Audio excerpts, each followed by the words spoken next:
En este video quisiera repasar algunos aspectos importantes sobre este tema de riesgo país.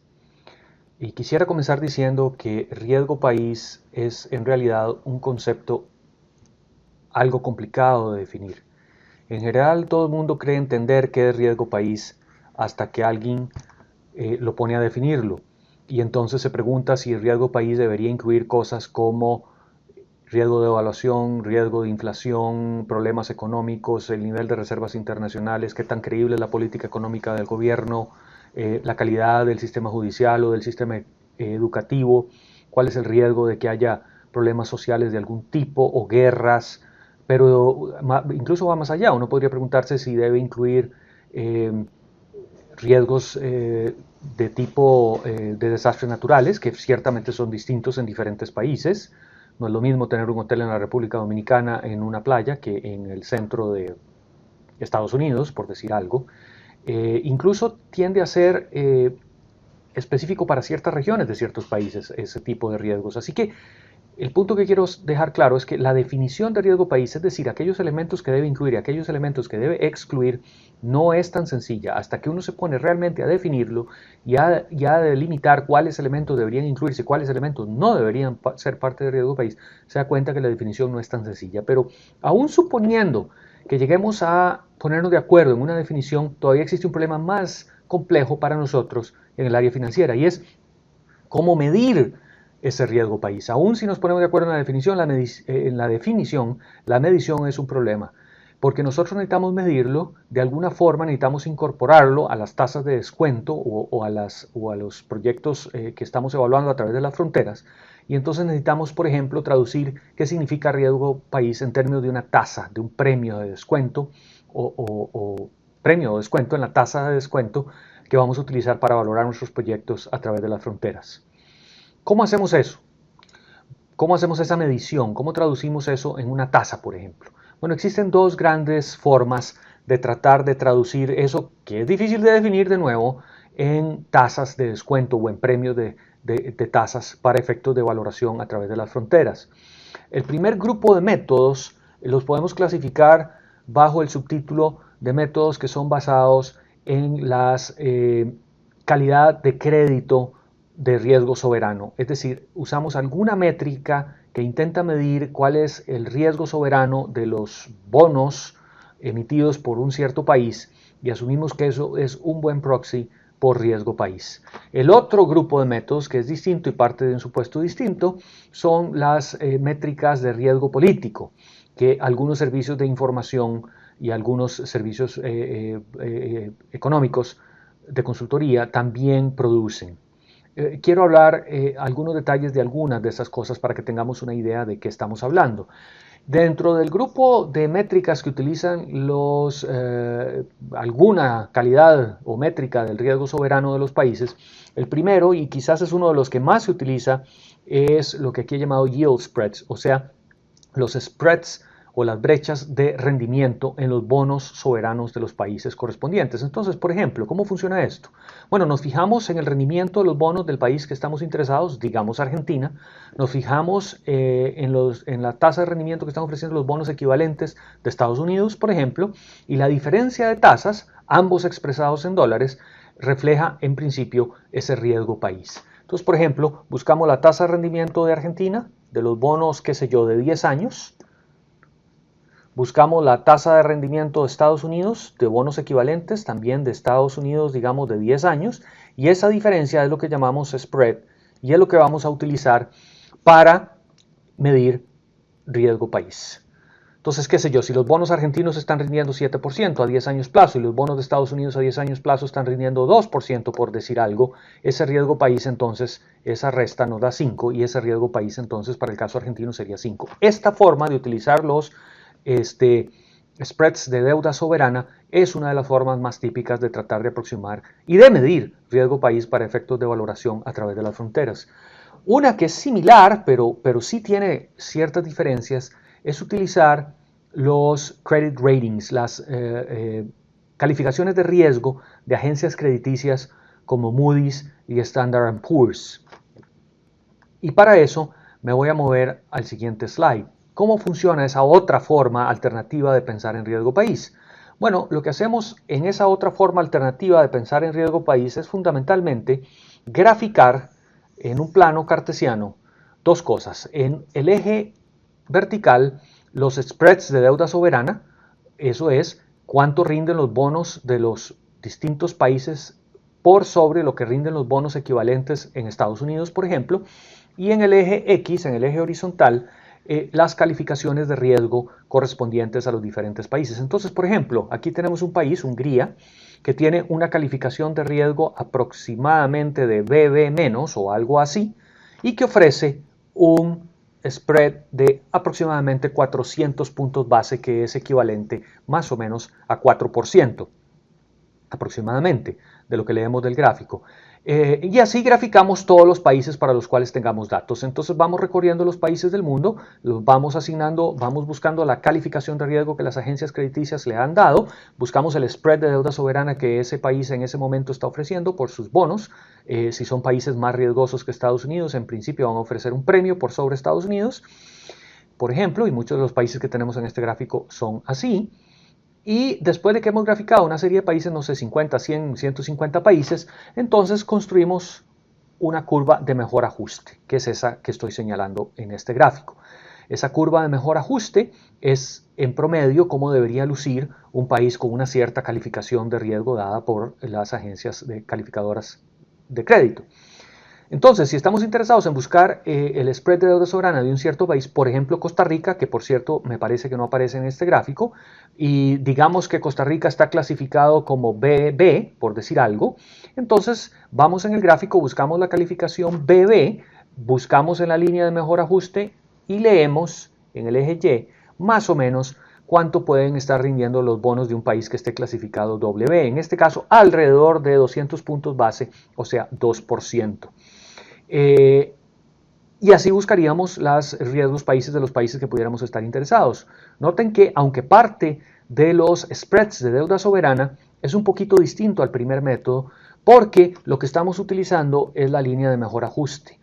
Por ejemplo, si quisiéramos mediante este método buscar el riesgo país de Hungría, no utilizaríamos el 4% que utilizamos hace un minuto, esos 400 puntos base, sino que buscamos la calificación de Hungría, aunque esté en el gráfico, como país o uno de los puntos en el gráfico, y buscamos en la línea de mejor ajuste, y en este caso el riesgo soberano de Hungría andará por ahí de 150 puntos base, porque la línea de mejor ajuste nos indica que por allí debe andar. Que Hungría esté más alto de la línea de mejor ajuste en ese momento a lo mejor se debe a alguna situación particular que ocurrió en Hungría el día anterior, alguna declaración del presidente o alguna noticia especial que salió, que se supone muy coyuntural, pero que si estuviéramos en un día normal, digamos, los bonos de Hungría estarían por allí, y eso es lo que asume esta curva de mejor ajuste, y por eso es que la gente, algunos autores e investigadores la prefieren, para estar evitando estas particularidades, por ejemplo ese caso de Hungría, que pueden ser muy coyunturales, muy de un día,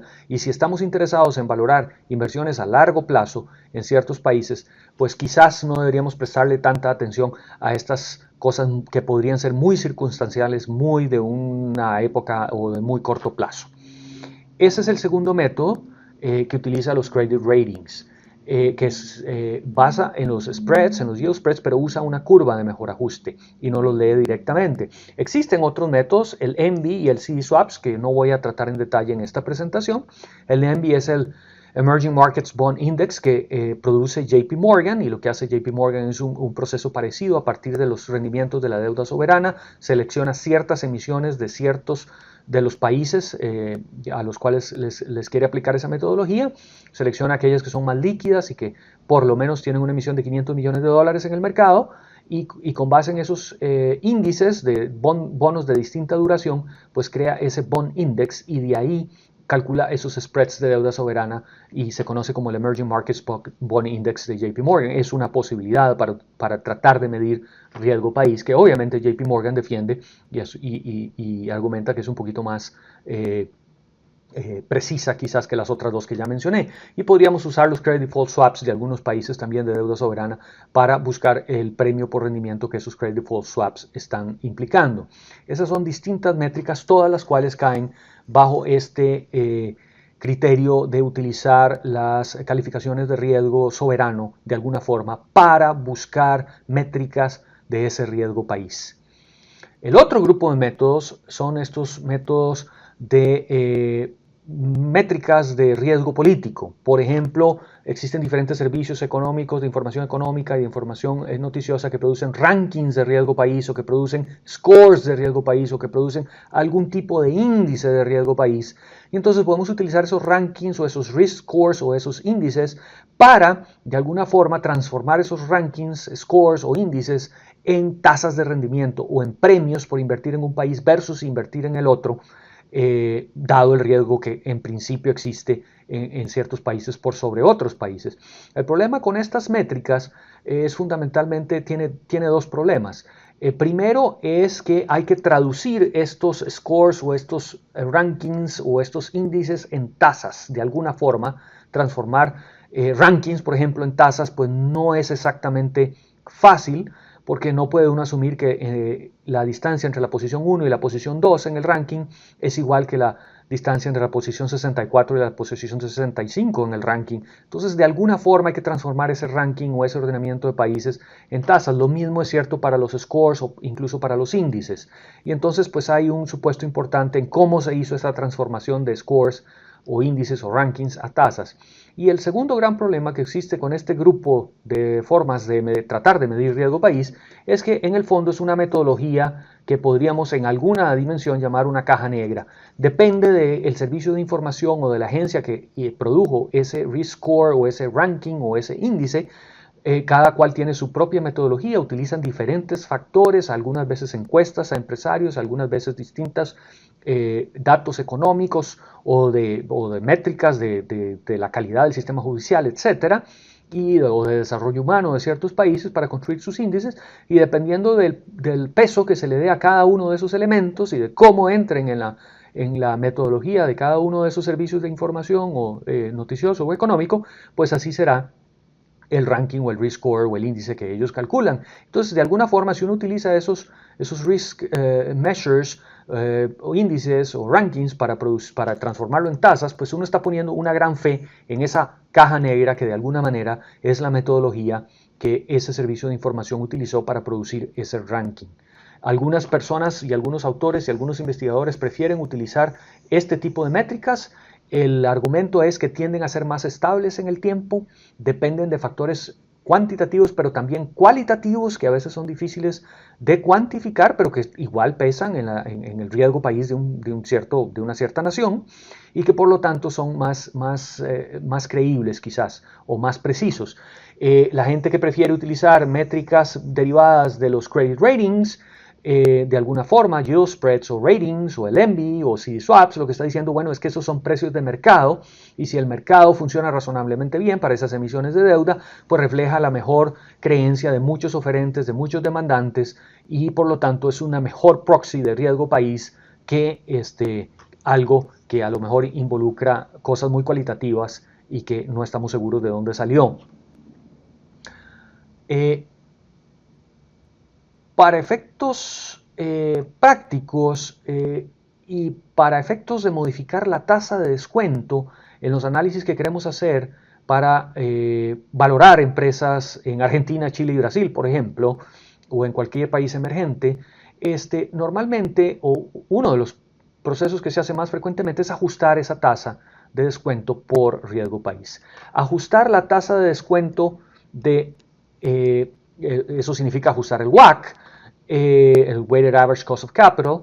El primer componente, el KD, el costo de la deuda, en general no es difícil, igual que en el WACC tradicional normal en Estados Unidos, porque lo que se hace muy típicamente es conseguir un dato del costo de los préstamos o de las emisiones de bonos que uno pudiera hacer en cierto país, Chile, Brasil o Argentina, por ejemplo, y ese costo que me ofrece el banco o que creo que puedo conseguir en los mercados financieros y emito bonos, pues ya involucra riesgo, ya tiene el riesgo país incluido, porque se supone que los inversionistas que están ofreciendo o los bancos que están ofreciendo esas tasas de interés, pues de alguna forma ya incorporaron riesgo país en su análisis y ya está ahí. Lo que normalmente se complica más es incorporar riesgo país, como casi siempre, en el costo de los recursos propios de los accionistas, en el componente del WACC que representa la parte que los socios de un negocio o los dueños de un negocio están poniendo. Y para ello tenemos diferentes modelos. El primer modelo que quiero que revisemos, existen otros. Sería interesante revisar, por ejemplo, el artículo del profesor Campbell Harvey de la Universidad de Duke, que lista 12 de los modelos, entre ellos estos 4 que tengo en este slide, pero hay otros. Uno de los que más se utiliza es este primero que he señalado acá, que lo podemos llamar, para denominarle algún nombre, Goldman McKinsey, si quieren, porque estas consultoras tipo Goldman, tipo McKinsey, Goldman Sachs y McKinsey, lo utilizan muy a menudo para valorar operaciones a través de las fronteras. Lo que hace ese modelo básicamente es suponer que el costo de recursos propios en Argentina, Chile y Brasil va a ser el KPM en Estados Unidos, o sea, el costo de los recursos propios como tal y cual estuviéramos operando en Estados Unidos, pero que le vamos a añadir un factor adicional que es ese famoso country risk. Y ese country risk viene de algunas de las métricas que ya había explicado en el slide anterior, ya sea de credit ratings o de yield spreads, de riesgo soberano o de índices de riesgo político o de rankings de riesgo político. Y simplemente a la tasa en Estados Unidos le agregamos esa tasa equivalente o ese premio por estar en un país quizás más riesgoso en principio que Estados Unidos, como podría ser Argentina, Chile o Brasil. Ese es uno de los modelos que más se utiliza, probablemente en el 80-90% de los casos es el que vamos a ver en la práctica. Pero hay otros que nos interesa conocer. Por ejemplo, está este segundo modelo que fue propuesto hace ya bastantes años por un profesor de MIT, Don Lessard, que tiene algunas consideraciones interesantes. Lo que Don Lessard propuso básicamente es que tratáramos de medir riesgo país tal cual medimos riesgos en un mundo CAPEM. Y eso es a través de las betas, porque lo que nos interesa en un mundo CAPEM son las covarianzas, las correlaciones de unos activos con otros. Y entonces, si queremos medir riesgo país, ¿cómo medimos riesgos en el mundo CAPEM? Vía betas. Entonces, busquemos una beta país.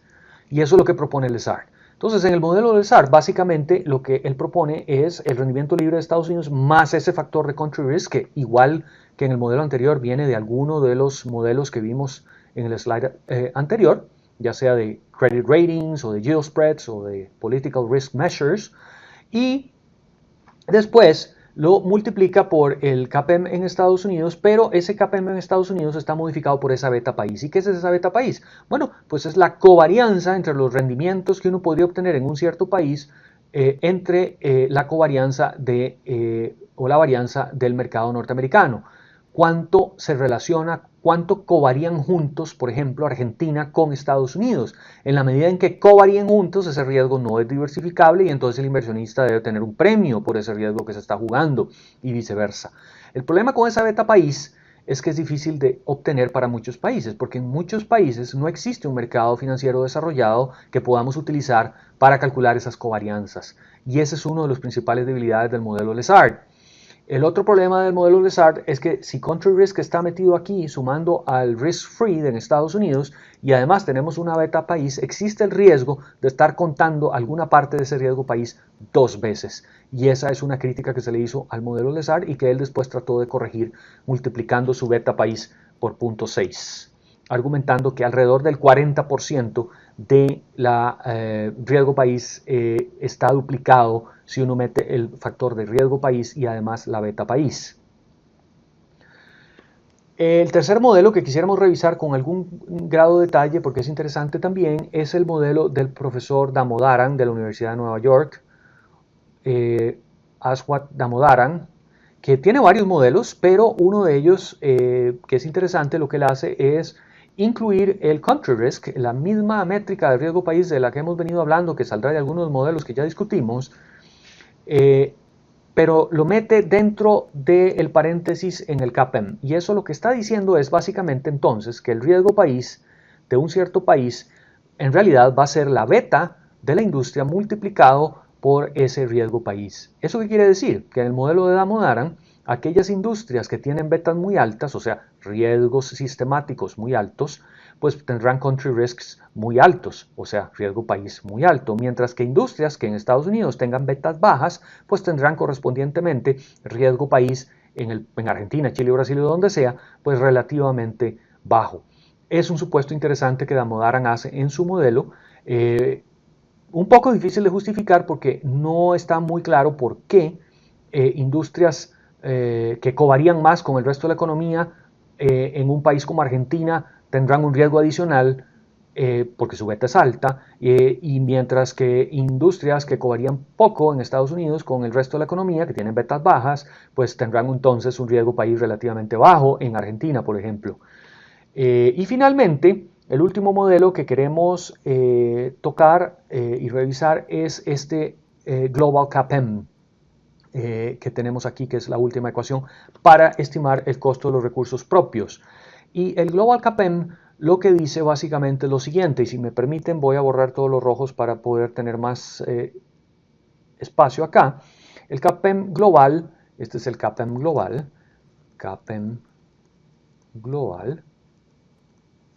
lo que hace, o el supuesto del CAPM es el siguiente, global. Lo que dice es, bueno, la verdad es que los inversionistas en un cierto país, por ejemplo Argentina, hoy en día tienen la capacidad de diversificar sus inversiones a través del planeta.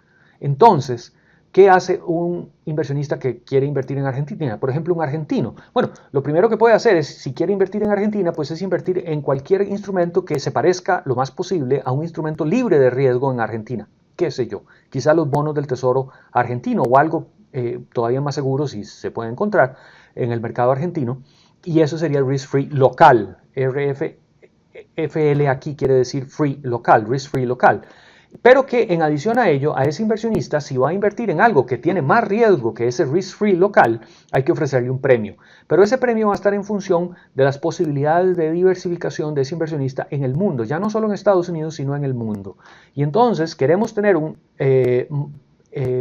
market premium, un equity market risk premium o un premio de mercado por inversiones de riesgo global, ya no en Estados Unidos, sino a nivel global. ¿Y cómo se consigue eso? Bueno, se construye un índice de mercado, ya no de Estados Unidos, sino a nivel global, que puede tener, por ejemplo, 40% de la bolsa en Estados Unidos, 30% de la bolsa de Londres, 10% de la bolsa de Frankfurt, otro 10% de la bolsa de Japón y quizás un 5% de mercados emergentes, contra algún instrumento que en el planeta consideremos risk-free, y ahí encontramos este premio de mercado. Igual la beta. La beta ya no es la covarianza de la industria en Estados Unidos con la economía norteamericana, sino sería la covarianza de la industria con ese mercado global compuesto por cierto porcentaje de Estados Unidos, cierto porcentaje de Londres, cierto porcentaje de Frankfurt, etc. La presunción de este KPM global, que es el último modelo que queremos revisar en este video, es que pues cada vez más los mercados financieros están integrados, cada vez más los inversionistas en un cierto país pueden diversificar a través de las fronteras en diferentes países, en diferentes regiones, y ya no están tan limitados como hace algún tiempo.